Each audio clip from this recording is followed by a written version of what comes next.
Warahmatullahi wabarakatuh. Alhamdulillahi ala ihsanih wa syukru lahu ala taufiqihi wa amtinanih wa asyhadu an la ilaha illallah wahdahu la syarika lahu ta'ziman li sya'nih wa asyhadu anna Muhammadan abduhu wa rasuluhu da'ira ridwanih. Allahumma salli alaihi wa ala alihi wa ashabi wa ikhwanih. Hadirin dan hadirat yang dirahmati oleh Allah Subhanahu wa taala, di antara nikmat yang sangat besar yang Allah berikan kepada kita adalah bersaudara dalam Islam, al-ukhuwah al-islamiyah. Oleh karenanya nikmat ini Allah sebut-sebutkan dalam Al-Qur'an berulang-ulang. Di antaranya Allah Subhanahu wa taala berfirman, "Wadhkuru ni'matallahi 'alaikum idz kuntum a'daan fa'alafa baina qulubikum fa asbahtum bi ni'matihi ikhwana." Dan ingatlah nikmat yang Allah berikan kepada kalian tatkala kalian dahulu bermusuh-musuhan. Fa'alafa baina qulubikum, lantas Allah merajut hati-hati kalian. Fa asbahtum bi ni'matihi, maka dengan karunia Allah jadilah kalian ikhwana, saling bersaudara. Allah buka ayat ini dengan mengatakan wadhkuru ni'matallah, ingatlah nikmat Allah. Kemudian Allah tutup dengan mengatakan fa asbahtum bi ni'matihi, jadilah kalian dengan nikmat Allah menjadi bersaudara. Oleh karenanya persaudaraan adalah nikmat yang luar biasa yang harus kita ingat-ingat dan harus kita jaga. Allah Subhanahu wa taala juga berfirman, "Wa allafa baina qulubihim law anfaqta ma fil ardi jami'an ma allafta bainahum walakinna Allah allafa bainahum innahu azizun hakim." Kata Allah Subhanahu wa taala, dan Allah yang merajut hati-hati mereka. Kalau seandainya kau mengeluarkan uang atau mengeluarkan harta, infak, seluruh yang ada di muka bumi ini, kau tidak akan mampu untuk merajut hati-hati mereka. Akan tapi Allah lah yang merajut hati-hati mereka. Sungguhnya Dia adalah yang Maha Aziz, yang Maha Perkasa dan Maha Bijaksana. Artinya Allah ingatkan yang menjadikan hati-hati para sahabat, kaum muslimin saling menyayangi, saling mengasihi, bukan Nabi sallallahu alaihi wasallam. Lau anfaqta ma fil ardi jami'an, seandainya kau keluarkan uang sebanyak atau harta sebanyak di atas muka bumi ini untuk menyatukan hati mereka, kau tidak bakalan mampu wahai Muhammad. Tetapi yang menyatukan hati-hati manusia adalah siapa? Allah Subhanahu wa taala. Jadi adanya saling kasih sayang di antara kaum muslimin, saling mencintai, itu nikmat karunia dari Allah Subhanahu wa taala yang harus kita syukuri, yang harus kita ingat-ingat dan yang harus kita jaga. Ini yang disebut dengan al-ukhuwah al-islamiyah, persaudaraan Islamiyah, al-mahabbatu fillah, saling mencintai karena Allah Subhanahu wa taala. Karenanya dalam Islam banyak syariat yang disyariatkan demi untuk memupuk persaudaraan karena Allah Subhanahu wa taala. Di antaranya disyariatkan salat berjamaah bagi kaum lelaki. Bahkan 5 waktu dalam sehari, di mana mereka bertemu, saling menyapa di antara mereka, saling melihat di antara mereka, mungkin mereka ngobrol di antara mereka. Ini semua dalam rangka untuk memupuk persaudaraan. Bahkan seandainya kalau disuruh milih, enakan mana salat di masjid atau di rumah, kita bilang lebih enak di rumah. Di rumah lebih khusyuk, tidak ada yang ganggu kanan dan kiri, Mau panjang mau pendek terserah kita. Tapi kalau kita ke masjid, ikut aturan, berbaris bersama saudara-saudara, samping kanan, samping kiri, depan belakang, tidak lain karena dalam salat berjamaah ada persaudaraan. Belum lagi disyariatkannya salat Jumat, disyariatkannya salat Id, Dan di antaranya disyariatkan haji. Disyariatkan haji di mana kaum muslimin dari seluruh penjuru dunia bertemu, menjalankan ibadah yang sama, dengan pakaian yang sama, dengan ihram. Dari penjuru dunia datang dan mereka kemudian saling bersaudara menjalankan ritual ibadah, berjalan beriringan, menjaga persaudaraan di antara mereka. Ini semua tidak lain adalah dalam rangka memupuk persaudaraan di antara kaum muslimin. Hadirin dan hadirat yang dirahmati oleh Allah Subhanahu wa taala. Sebelum Islam datang, sudah ada persaudaraan, sudah ada cinta kasih di antara manusia, namun semua cinta kasih tersebut dibangun di atas keduniaan, dibangun di atas keduniaan. Ada di antara manusia yang mereka saling mencintai karena sama-sama satu suku, sama-sama satu kabilah. Ada di antara mereka yang saling mencintai karena sama-sama satu profesi, sama-sama pedagang, atau sama-sama satu hobi, ya, sama-sama satu negeri, sehingga mereka saling mencintai. Itu ada sebelum adanya Islam. Tetapi ketika Muhammad sallallahu alaihi wasallam datang, Muhammad sallallahu alaihi wasallam mengajarkan sesuatu yang baru yang tidak pernah dikenal oleh orang-orang Arab sebelumnya tatkala itu, yaitu persaudaraan karena Allah Subhanahu wa taala. Persaudaraan karena Allah Subhanahu wa taala. Rasulullah sallallahu alaihi wasallam mengajarkan al-mahabbatu fillah, saling mencintai karena Allah Subhanahu wa taala. Relasi yang terjadi bukan karena dunia, tetapi dia muslim, saya muslim, maka kita bersaudara. Dia salat, saya salat, maka kita bersaudara. Dia mengucapkan asyhadu an la ilaha illallah, asyhadu anna muhammadar rasulullah, saya pun demikian, maka kita bersaudara. Ini yang suatu yang baru yang dibawa oleh Muhammad sallallahu alaihi wasallam, saling mencintai karena Allah Subhanahu wa taala. Bukan karena duniawi. Ya. Sehingga tali persaudaraan yang karena Allah ini adalah tali persaudaraan yang sangat kuat, lebih kuat dari persaudaraan karena satu suku atau satu nenek moyang atau satu negeri. Ini al-ukhuwah al-islamiyah, persaudaraan dalam Islam. Bahkan begitu agungnya saling mencintai karena Allah, persaudaraan karena Islam, maka syariat meletakkan pahala yang sangat besar bagi orang yang menjunjung al-ukhuwah al-islamiyah, persaudaraan karena Islam, karena Allah Subhanahu wa taala. Di antaranya, ya, dalam hadis kata Nabi sallallahu alaihi wasallam, sab'atun yudhilluhumullah fi yaumin la dhilla illa dhilluh.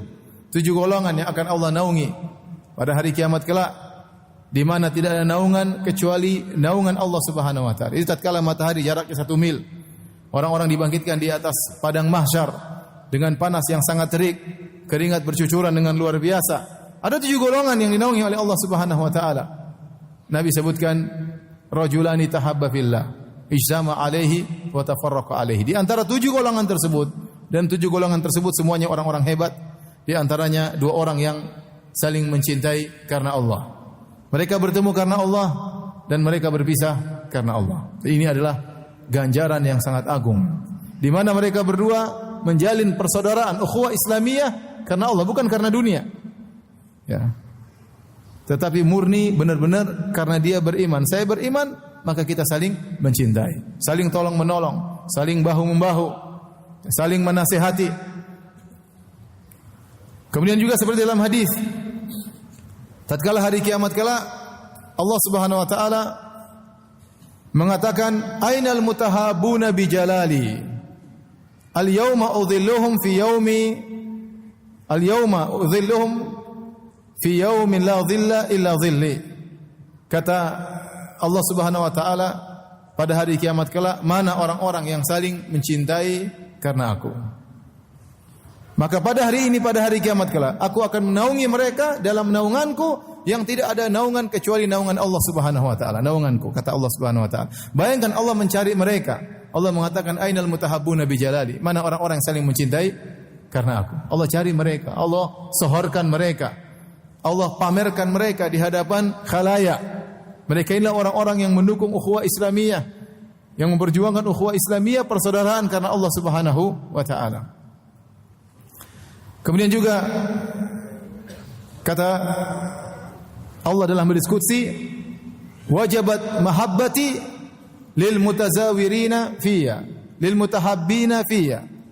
Kata Allah Subhanahu wa taala, wajib kecintaanku kepada orang yang saling mencintai karena aku, saling mengunjungi karena aku. Saling mengunjungi karena aku, bukan perkara dunia, bukan. Tapi saya kunjungi dia, dia mengunjungiku karena Allah Subhanahu wa taala. Saya tengok dia, dia tengok saya karena Allah Subhanahu wa taala. Kata Allah, wajib kecintaanku mengenai orang tersebut. Dalam Sahih Muslim, Nabi SAW bersabda, anna rajulan zara akhan lahu fi qaryatin ukhra. Ada seorang lelaki dia berjalan ke suatu negeri yang jauh untuk menziarahi, menengok saudaranya. Fa arsadallahu ala madrajatihi malakan. Maka Allah Subhanahu wa taala kirim malaikat yang menunggu di tempat lewat dia. Malaikat tersebut menjelma menjadi seorang manusia. Ketika dia berjalan menuju kawannya tersebut, dia dihentikan oleh malaikat, sang malaikat dalam bentuk manusia. Maka malaikat bertanya kepadanya, "Aina turid?" Kemana kau hendak pergi? Maka dia berkata, "Uridu akhan li fi hadhil qaryah." Aku ingin menjenguk saudaraku di kampung ini. Jauh-jauh dia berjalan menuju kawannya tersebut. Maka malaikat tadi bertanya lagi, "Halaka alaihi min ni'matin tarubbuha alaih?" Apakah engkau mengunjunginya karena ada kepentingan duniawi, ada usaha yang kau tengok, ada kebun yang ingin kau cek, ya, ada perdagangan yang ingin kau audit misalnya, ya. Kata dia, tidak ada. Ghairu anni ahbabtuhu fillah. Aku datang menuju dia bukan karena duniawi sama sekali, tapi karena aku mencintainya karena Allah Subhanahu wa taala. Maka malaikat akhirnya buka kartu, malaikat berkata, "Fa inni rasulullahi ilaik." Sungguhnya aku adalah utusan Allah yang Allah utus aku kepadamu. Fa inna Allah qad ahabbaka kama ahbabtahu fi. Sungguhnya Allah telah mencintaimu karena kau telah mencintai saudaramu karena Allah Subhanahu wa taala. Ini ibadah bukan ibadah yang ringan, ibadah yang besar.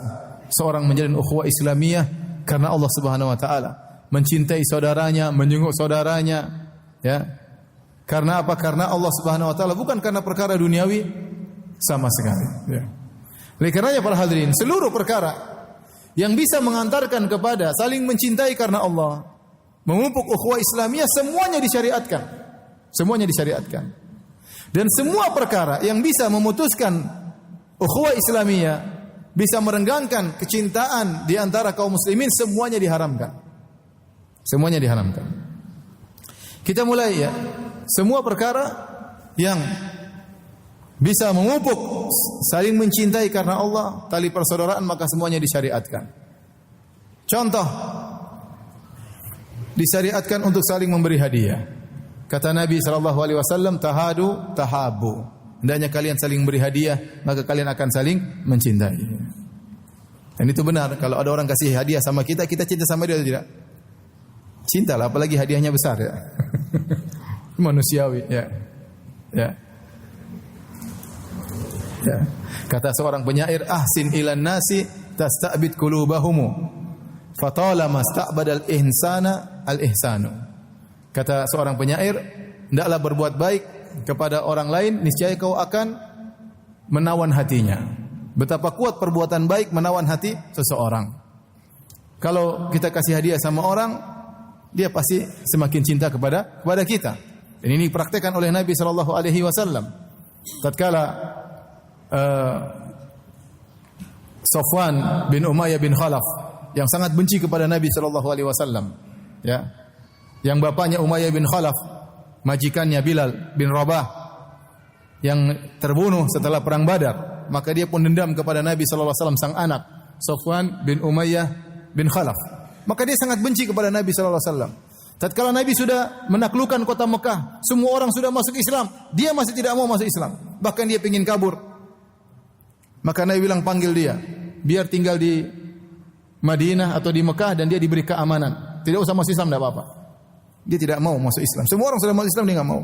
Saking dendamnya kepada Muhammad sallallahu alaihi wasallam. Bapaknya tewas, saudaranya tewas, ya, maka dia jengkel. Subhanallah, Nabi menghadapi orang yang sangat benci kepada Rasulullah sallallahu alaihi wasallam, ya. Maka kemudian apa yang dilakukan oleh Nabi sallallahu alaihi wasallam? Setiap Nabi dapat ghanimah, Nabi kasih dia hadiah 100 ekor onta. Bayangkan.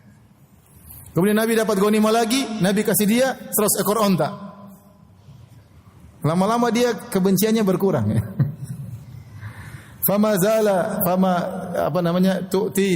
Yu'tini, senantiasa Nabi memberikan kepadaku, ya, senantiasa memberikan kepadaku sampai tidak ada orang yang paling aku cintai kecuali siapa? Rasulullah sallallahu alaihi wasallam. Dan itu trik, enggak ada masalah. Kalau ada orang benci sama ente kasih mobil sama dia. Insya Allah dia sayang sama Anda. Mobil pertama, mobil kedua. Nah, di antara hal yang bisa membuat persaudaraan saling memberi hadiah. Meskipun mungkin tidak besar, tidak apa-apa. Kita saling kasih seorang. Ya. Kita kasih dia, bikin kue, kita buatkan, berikan kepada dia. Ini disyariatkan. Kenapa? Karena bisa memupuk tali persaudaraan. Tidak usah bikin kue, beri hadiah. Senyum. Kata Nabi SAW, ya, tabassumuka fi wajhi akhika sadaqah. Engkau senyum di hadapan saudaramu sedekah. Kita tidak punya duit untuk bersedekah, sedekah dengan senyum. Berpahala di sisi Allah Subhanahu wa taala. Ya.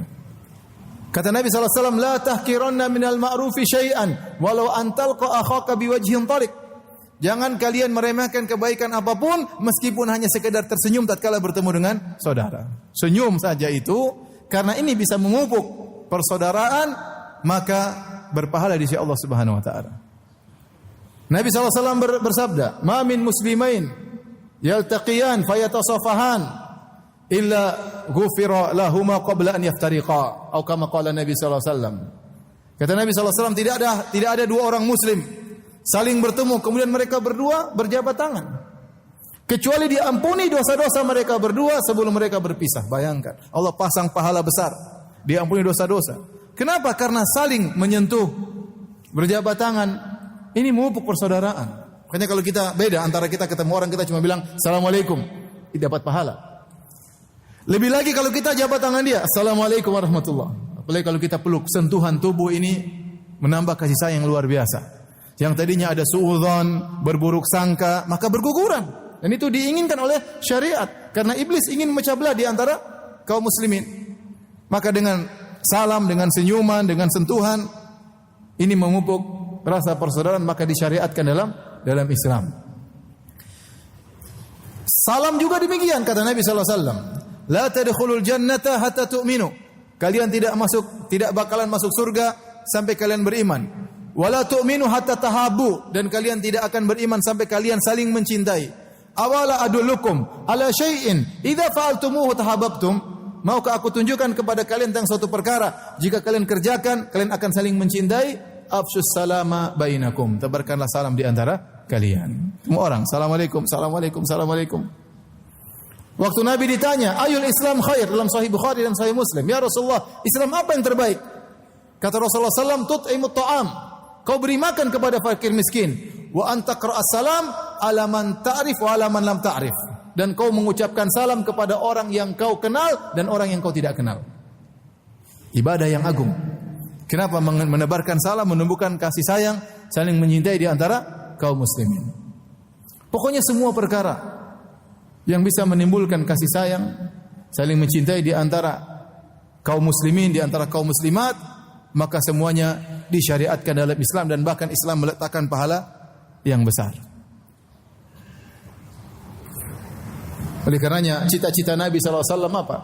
Mathalul muslimina fi tawaddihim wa tarahumihim wa ta'atufihim kamathalil jasadil wahid idza istaka minhu udhun tada'a sairul jasadi bis-sahr wal humma. Ini cita-cita Nabi. Kata Nabi sallallahu alaihi wasallam, perumpamaan kaum mukminin antara satu dengan yang lainnya dalam saling mencintai, dalam kelembutan di antara mereka, dalam kasih sayang di antara mereka, seperti perumpamaan satu tubuh. Jika satunya anggota tubuh sakit, maka yang lain juga akan merasa sakit dan ikut demam. Itu yang kita inginkan di antara kaum muslimin. Jika ada sebagian kaum muslimin yang terkena penderitaan, kita juga merasa menderita. Dimanapun mereka berada di alam semesta ini, tatkala mereka merasakan kesedihan, kita juga ikut merasa bersedih. Dan kita berusaha membantu sebisanya. Membantu dengan harta, membantu dengan doa, membantu dengan tenaga. Karena ini yang diinginkan oleh Nabi SAW. Bagaimana kaum muslimin saling mencintai, saling menguatkan di antara mereka, dalam kasih sayang mereka, dalam kelembutan mereka, dalam kecintaan di antara mereka.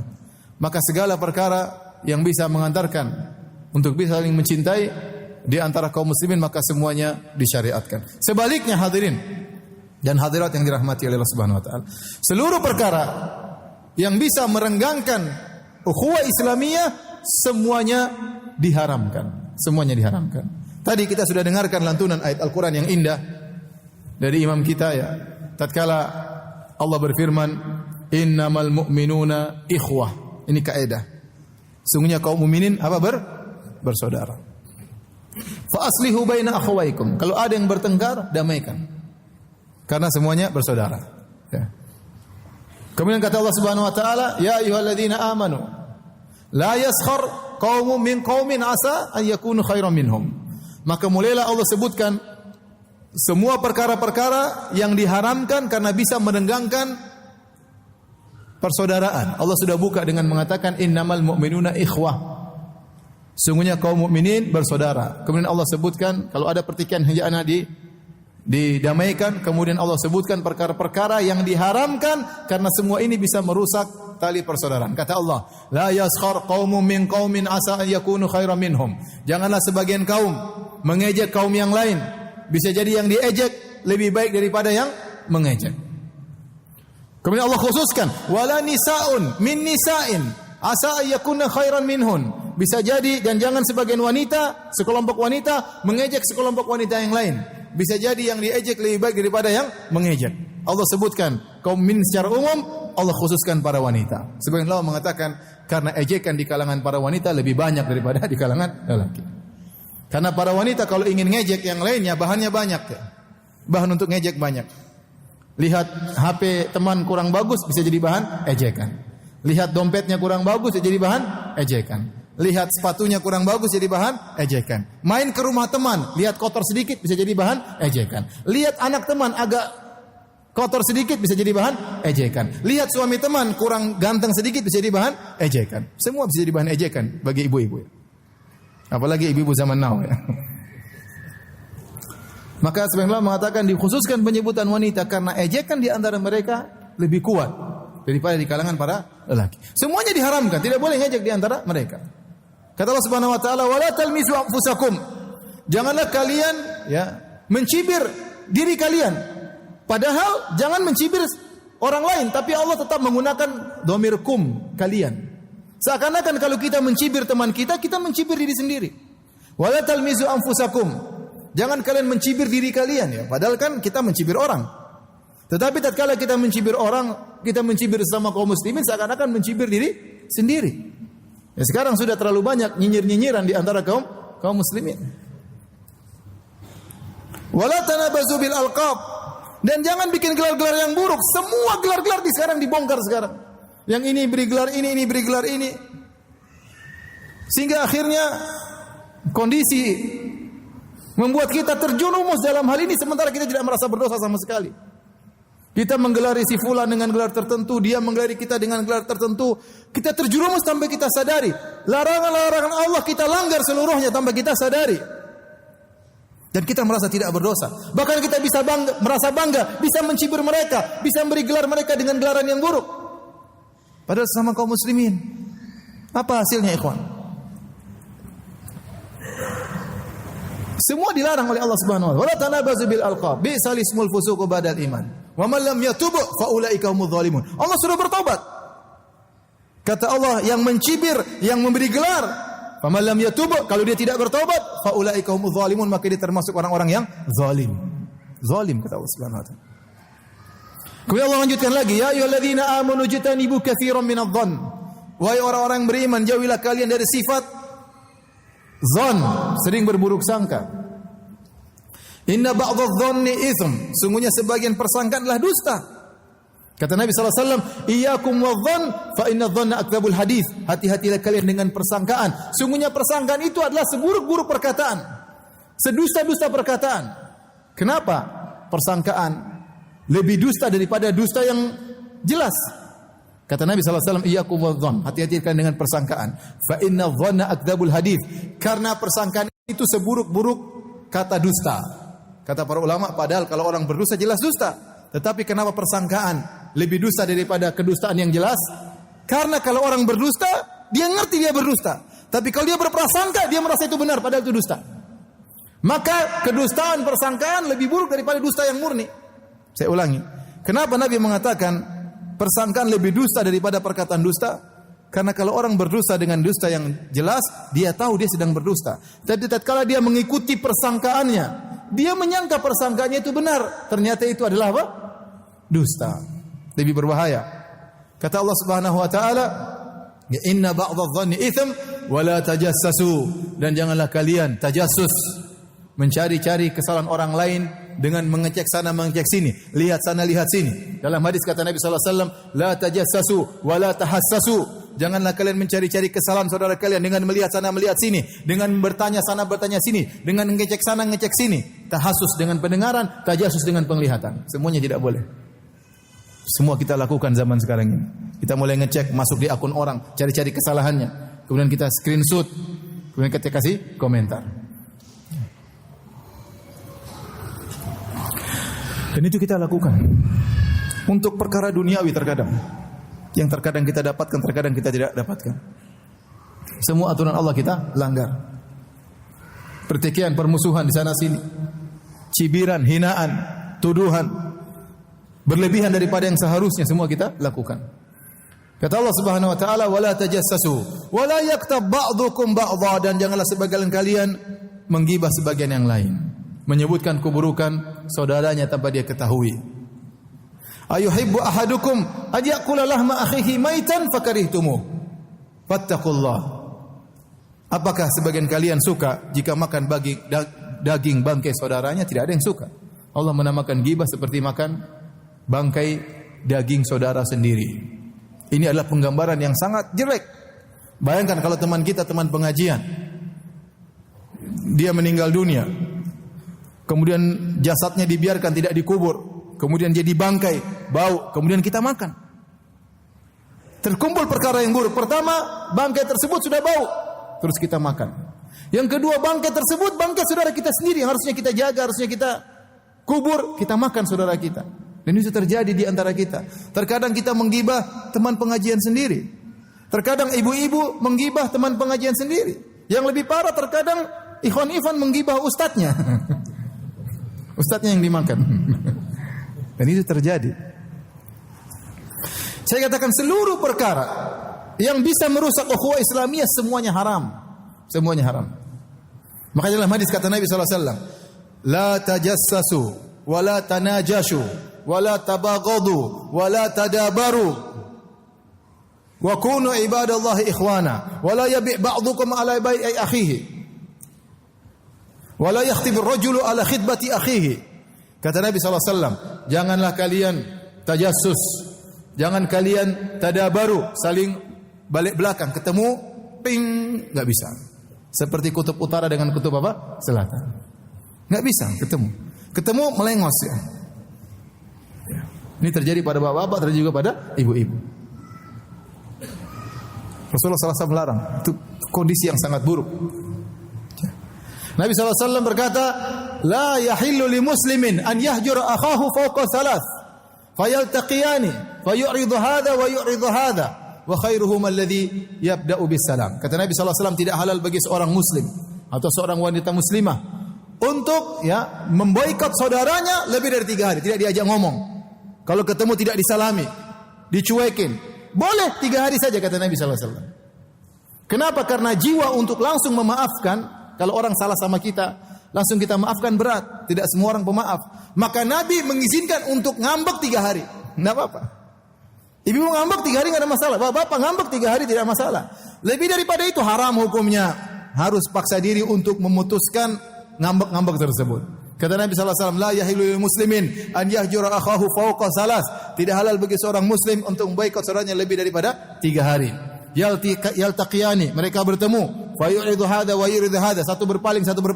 Kata Nabi, "Wa khairuhuma alladhi yabda'u bisalam." Yang terbaik di antara keduanya yang pertama kali mengucapkan salam. Nabi tidak mengatakan yang terbaik di antara keduanya yang salah ngaku salah. Nabi tidak mengatakan demikian. Semua, apalagi semuanya merasa benar. Yang salah tidak mengaku salah, tapi Nabi mengatakan yang terbaik di antara keduanya yang mulai mengucapkan salam. Apakah dia yang salah atau dia yang benar? Karena dia tahu ini jebakan syaitan. Apa kata Nabi SAW? "Inna syaitan qad ayisa an ya'budal musallun fi jazratil Arab walakin fi tahrishi bainahum." Sungguhnya syaitan sudah putus asa untuk disembah oleh orang-orang yang salat. tetapi dia tidak pernah putus asa untuk mengadu domba di antara mereka. Wa qul li ibadi yaqulu allati hiya ahsan inna syaitana yanzagu bainahum. Katakanlah kepada hamba-hambaku dalam Al-Qur'an untuk mengucapkan kata-kata yang terbaik. Allah tidak mengatakan katakanlah kepada hamba-hambaku untuk mengucapkan perkataan yang baik. Bukan cuma itu. Kata Allah untuk mengucapkan kata-kata yang terbaik. Kalau ada kata-kata baik 5, kita suruh milih. Mana yang terbaik itu yang kita ucapkan. Kenapa? Inna syaitana yanzagu bainahum. Karena syaitan mengadu domba di antara mereka. Kita disuruh berbicara dengan kawan kita dengan ucapan yang terbaik. Bukan asal ngomong. Tatkala di komentar, tatkala berbicara, gontok-gontokan sama kaum muslimin. Ini ribut-ribut orang Islam dengan orang Islam. Nyinyir, nyindir, semuanya kita lakukan. Ya, kalau tidak manfaat udah enggak usah ikut grup-grup itu. Perang di grup WhatsApp, perang. Share ini, share anu, ribut, subhanallah. Bahkan terkadang kita memboikot bukan orang lain, memboikot saudara kita. Kakak kita, adik kita boikot, jangan orang lain, saudara kita boikot. Lebih parah, istri kita boikot. Semua kita boikot. Istri pertama kita boikot, istri kedua kita boikot, istri ketiga kita boikot. Bahkan sebagian istri kompak boikot suaminya. Ini terjadi. Ya subhanallah. Mana nilai-nilai Islam? Kemudian kita bilang mau bicara syariat, kita aja kayak begini modelnya. Masih begini modelnya. Oleh karenanya kita tidak usah bicara besar-besar, yang kecil-kecil kita jalankan. Semua perkara yang bisa merusak tali persaudaraan semuanya hukumnya haram, tidak boleh. Kata Nabi SAW, wala tanajashu, jangan berbuat najas. Apa itu najas? Seorang ngibulin pembeli. Ini pembeli datang nawar beli mobil misalnya. Saya jual mobil, kemudian saya sepakat sama kawan saya, pura-pura nawar dengan harga tinggi. Lagi datang, lagi tawar. Ini mobil bagus kan? Bohong semuanya ini, ngapusi semuanya. Ini mobil bagus. Ini memang aduh, kalau saya punya uang saya mau beli. Padahal dia bohong. Sehingga orang yang datang terpedaya disangka ini mobil bagus. Akhirnya dia bayar dengan harga mahal. Kata Nabi, haram hukumnya. Kenapa? Dia kalau tahu dia jadi jengkel, jadi marah. Kata Nabi SAW, wala yabi' ba'dukum ala bai' akhi. Tidak boleh seorang menjual di atas penjualan saudaranya. Orang sudah beli, si A sudah beli dari B, datang si C. Kamu beli dari B berapa? 100 juta. Oh, coba kalau kamu beli dari saya, cuma 80 juta. Oh, jengkel dia. Ini si B kurang ngajar ternyata. Dia jual lebih untung 20 juta. Ribut. Atau dia mengatakan, sudah, kamu batalin aja penjualanmu, pembelianmu. Beli sama saya aja, 80 juta. Kau beli sama dia 100 juta, sama saya 80 juta. Enggak boleh, kata Nabi. Kata Nabi, wala yakhtibur rajulu ala khidbati akhi. Tidak boleh seorang melamar di atas lamaran saudaranya. Ada seorang wanita dilamar oleh si A, si B, C, D, E, F, G sampai Z tidak boleh maju. Semuanya sudah. Tunggu A selesai dulu. Paham? Kalau A sudah maju ngelamar, selesai dulu. Ditolak oleh si cewek, baru B, C sampai Z silakan apa? Silakan maju. Adapun si A maju, sudah tahu si B A maju, B juga ikut maju. Ini pasti si A dan B pasti ribut. Ente mentang-mentang saya tahu saya naik motor, ente naik mobil, ya jelas. Si akhwat pasti milih yang naik apa? Mobil.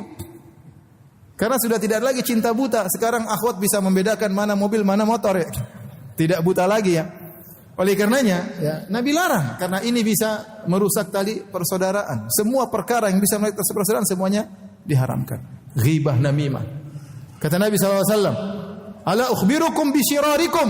Maukah aku kabarkan kepada kalian tentang orang yang terburuk di antara kalian? Kata para sahabat, bala ya Rasulullah, siapa orang terburuk? Kata Nabi SAW, ya, al-masya'ina bin namimah, al-mufarriqun bainal ahibbah. Orang-orang yang berjalan dengan namimah. Sana ngadu domba, pergi ke sana jelek-jelekan si A, pergi sini jelek-jelekan si B, ngadu domba, menukil perkataan, menukil berita, sehingga akhirnya orang-orang bertikai, yang saling mencintai jadi saling bermusuhan. Ini orang paling buruk kata Nabi SAW.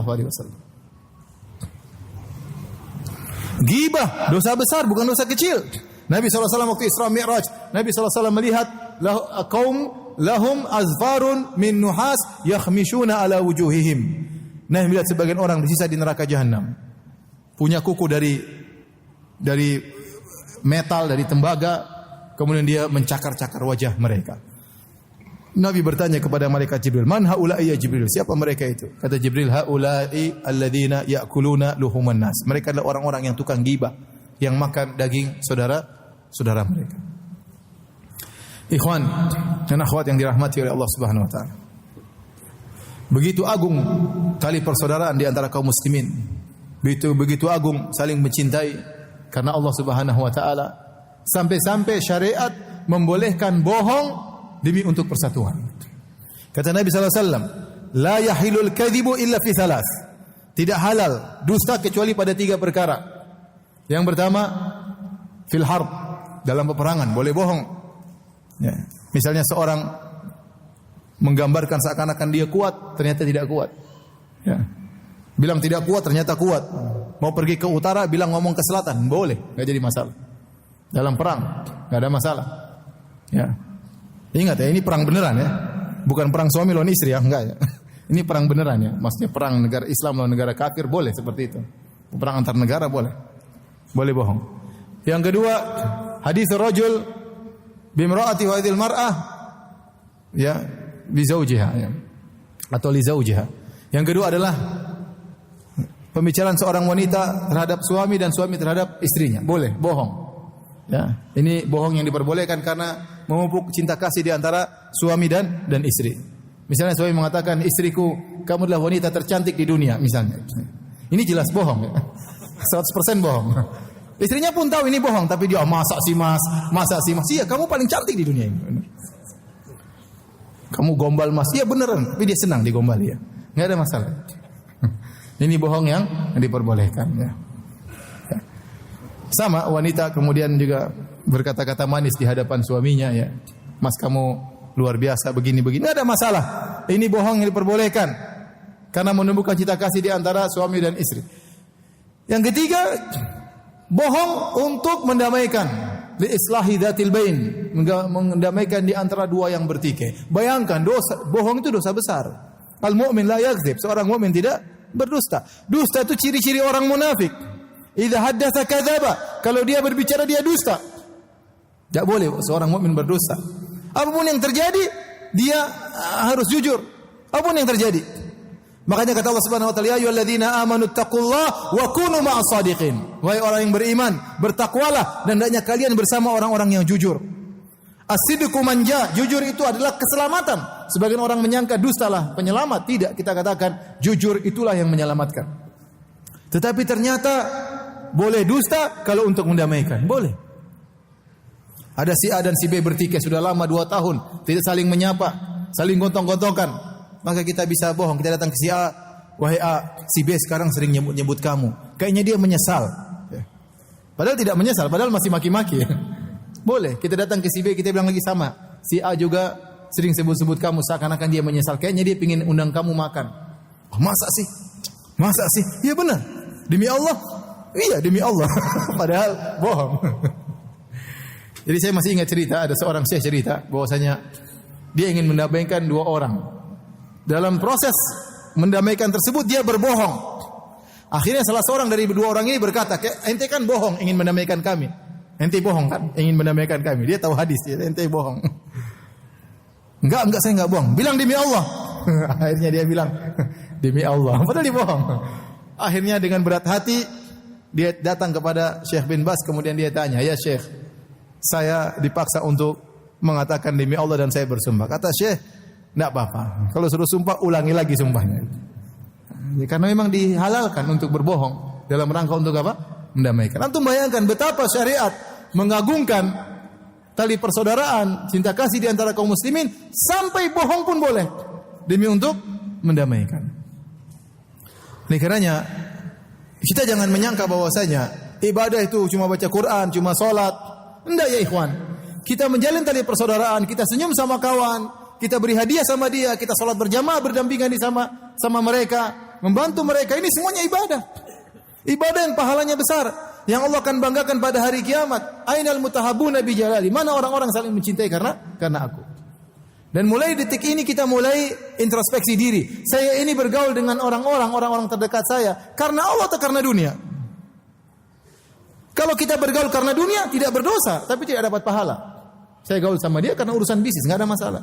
Tapi ada orang-orang yang dekat dengan kita, kawan-kawan dekat kita, kita tanya, kita ini gaul sama dia karena Allah atau karena dunia? Jangan sampai kita menampakkan seakan-akan kita karena Allah, ternyata kita karena dunia. Ada udang di balik batu.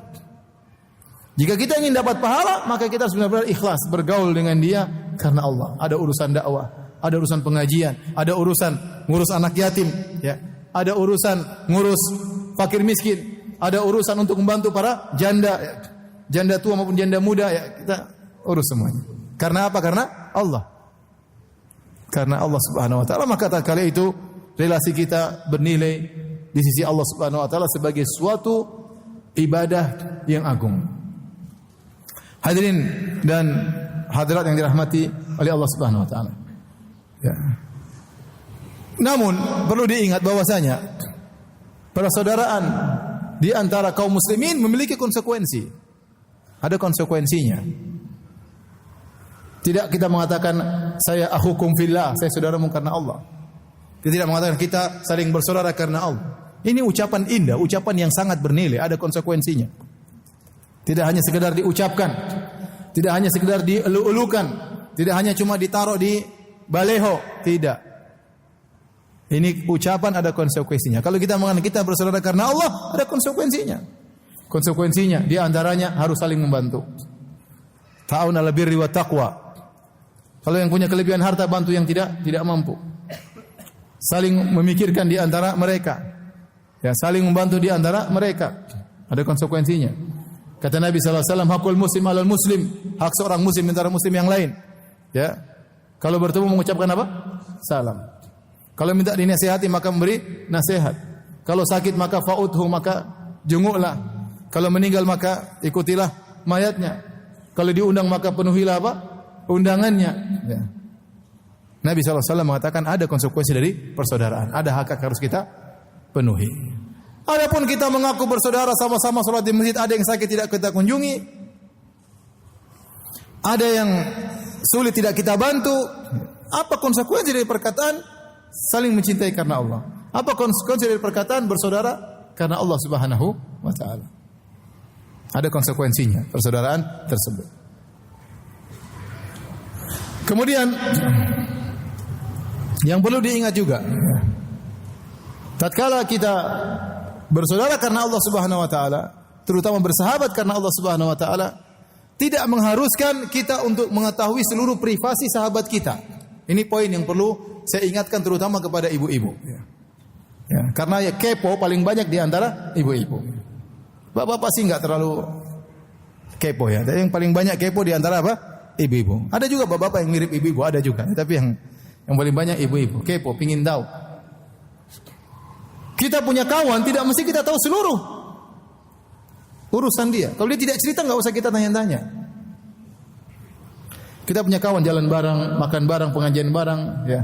Tidak perlu tanya suamimu dari mana, tingginya berapa, kerjaannya apa, enggak perlu, enggak usah. Kalau dia mau cerita, dia akan cerita. Kalau enggak usah tanya-tanya. Yang penting kita ketemu, ngaji bareng sudah. Persahabatan tidak mengharuskan kita mengetahui privasi kawan kita. Tidak harus. Karena sebagian orang tidak mau menceritakan rahasianya. Ya. Maka tidak perlu kita tahu urusan dia. Kalau dia perlu, dia akan ceritakan kepada kita sehingga kita mendengarkan, kita kasih masukan, mungkin kita bisa bantu. Ya. Tapi tidak perlu kita kepo mengetahui segala urusan dia. Tidak melazimkan demikian. Dan ini banyak terjadi di antara ibu-ibu pingin tahu semuanya berkaitan dengan saudaranya, temannya, bahkan berkata, kau kan sahabat, masa masih ada yang kau sembunyi-sembunyikan kepadaku? Wah, ini akhirnya kadang rahasia keluarga pun dia sampaikan, permasalahan rumah tangga dia sampaikan, terkadang problematika di antara saudara-saudara kerabat dia sampaikan, akhirnya dia menggibah dan yang lainnya. Maka tidak harus, persahabatan tidak mengharuskan demikian. Persahabatan juga tidak mengharuskan harus bertemu setiap hari. Kata Nabi SAW, zur ghibban tasdad hubban. Kunjungilah sesekali, jangan terus-terusan. Kita punya sahabat tidak harus tiap hari kita ketemu dia. Ya. Karena kalau tiap hari kita ketemu dia, akhirnya nanti kita malah terjerumus dalam perkara-perkara yang haram. Ketemu ngobrol 1 jam, yalah ngobrol tentang kamu, ngobrol tentang saya. Pertemuan kedua, ngobrol tentang kawan-kawan, mulai. Karena ngobrol tentang kita saja bosan. Kita sudah sama saling tahu. Pertemuan ketiga, ngobrol tentang suamimu dan suamiku. Kita mulai masuk dalam ranah ghibah. Pertemuan berikutnya mulai ngobrol tentang yang bukan urusannya. Ibu-ibu bicara politik sana, politik sini, bukan urusannya. Bicara politik rumah tangga. Mulai hal-hal yang tidak bermanfaat tadi kita bicarakan. Akhirnya kita terjerumus dalam hal yang haram. Intinya kita buang-buang waktu. Persahabatan tidak harus bertemu setiap hari. Kecuali ada urusan penting. Urusan dakwah silakan ketemu tiap hari, enggak ada masalah, ada urusan.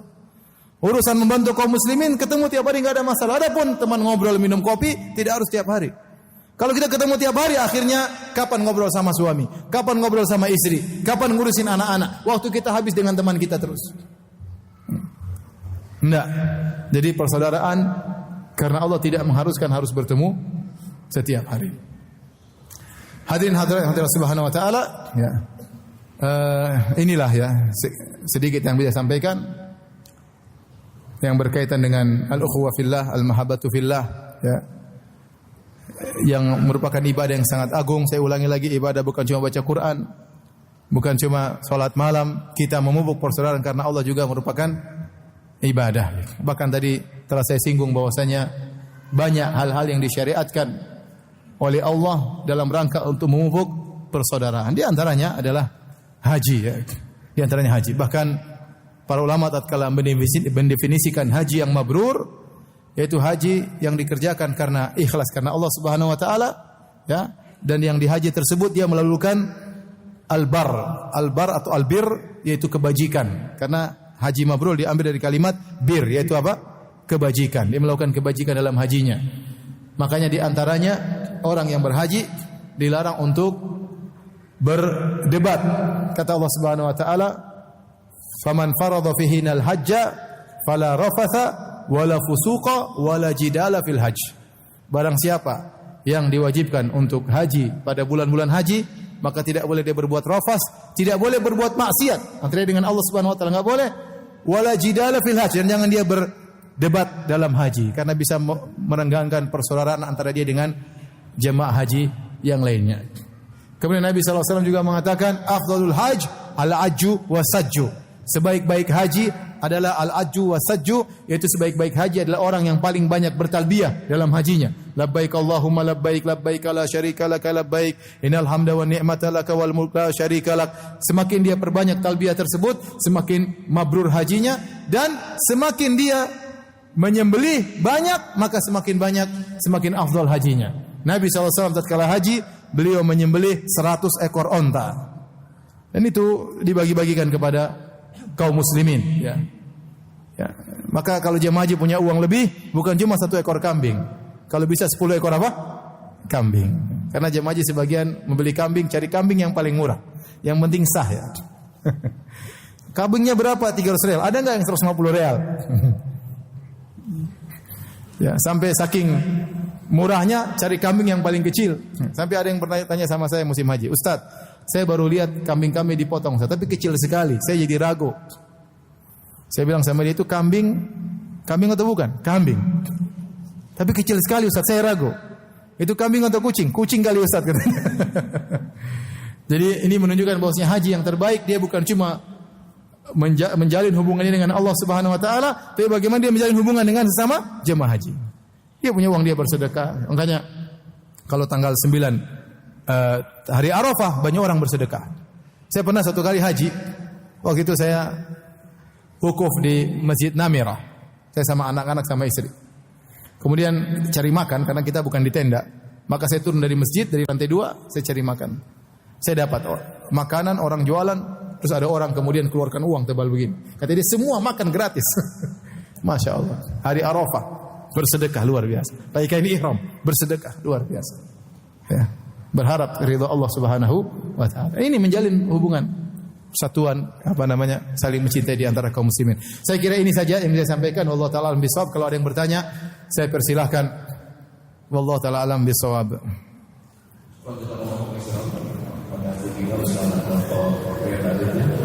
Bapak Ibu, mungkin ada jawab dari ruangan langsung.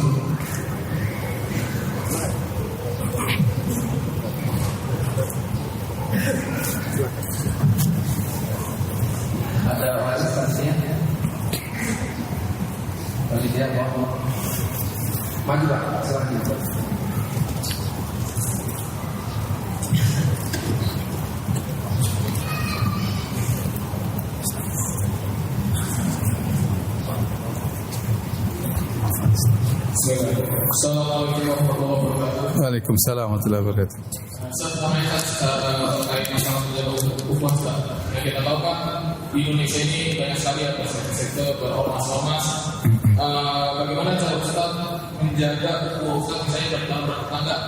Kayak saya kasus ini di tetangga saya kan terkait masalah menjalankan salat subuh ya.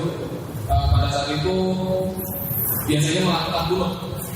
Dan suatu ketika Anda diminta untuk jadi seorang imam, lalu Anda tidak melaksanakan bunut ini Ustaz.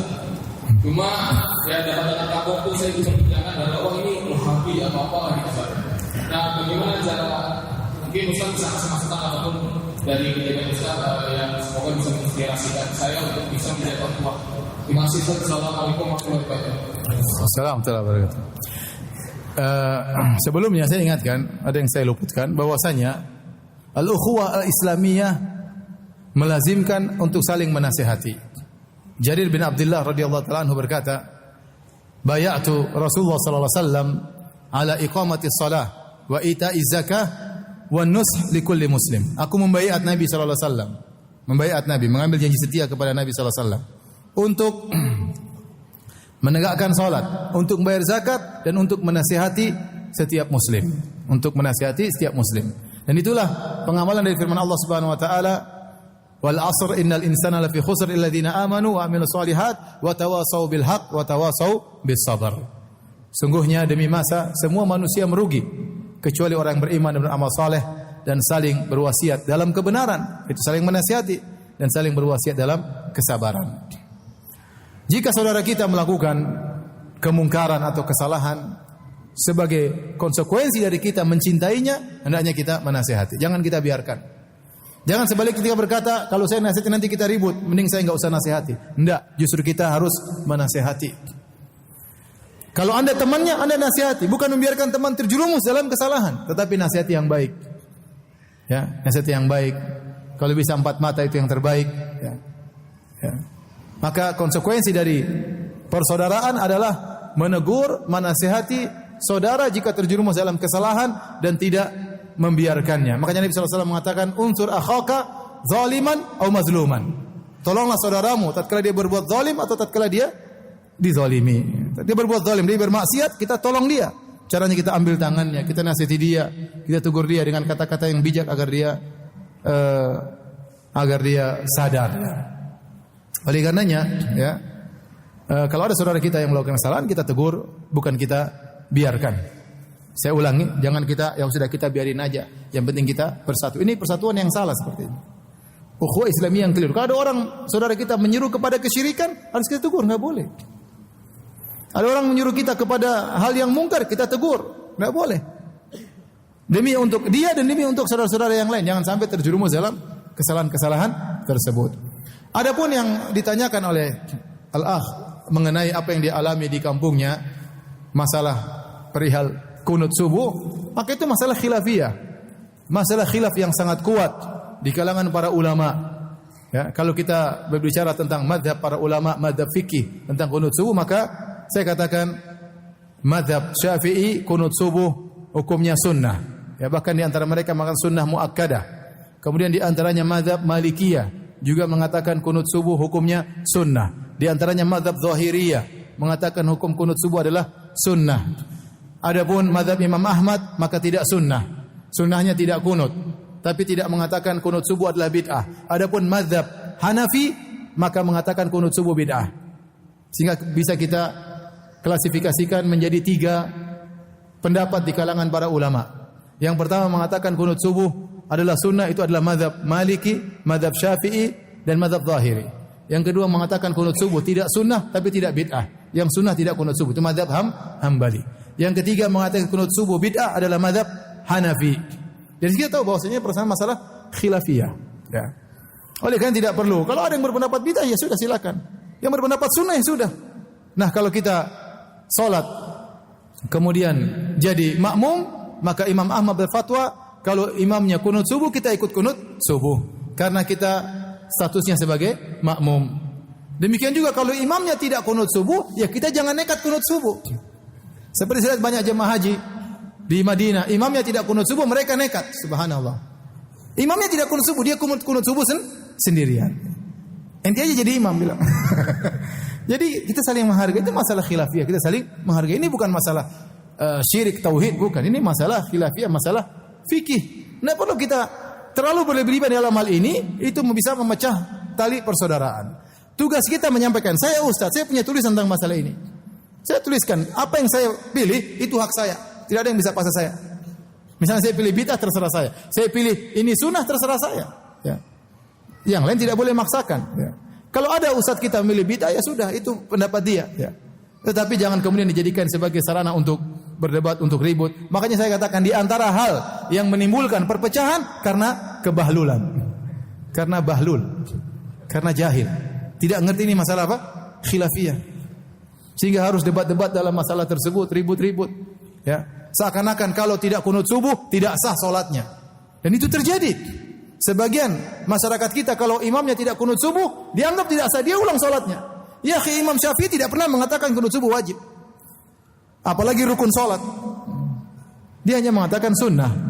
Berdasarkan hadis yang diriwayatkan melalui jalur Abu Ja'far Ar-Razi atau Isa bin Mahan, yang perawi ini dipersinggung oleh para ulama. Sebagian mengatakan dia dhaif, sebagian mengatakan dia hasanul hadis.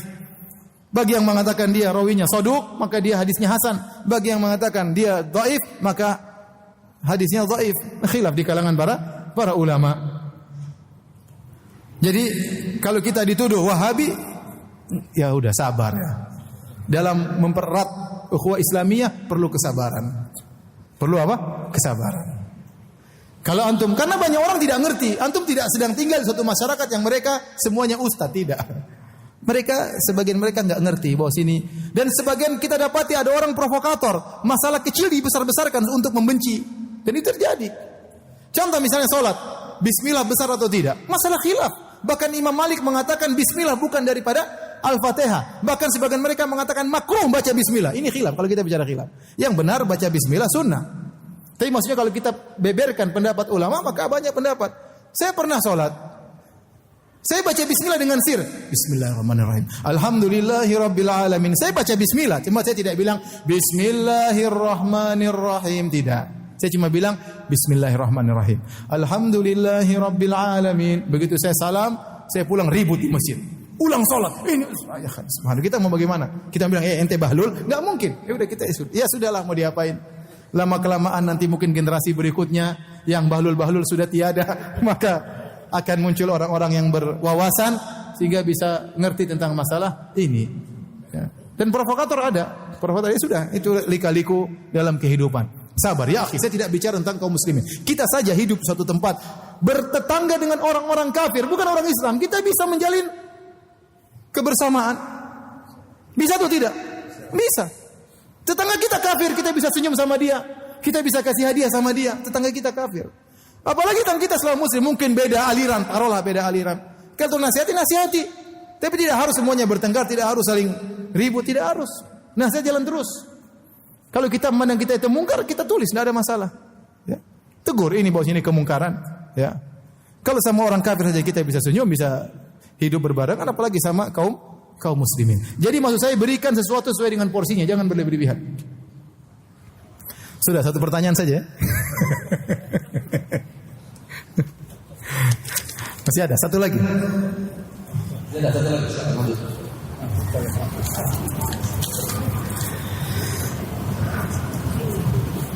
Assalamualaikum warahmatullahi wabarakatuh. Waalaikumsalam warahmatullahi wabarakatuh.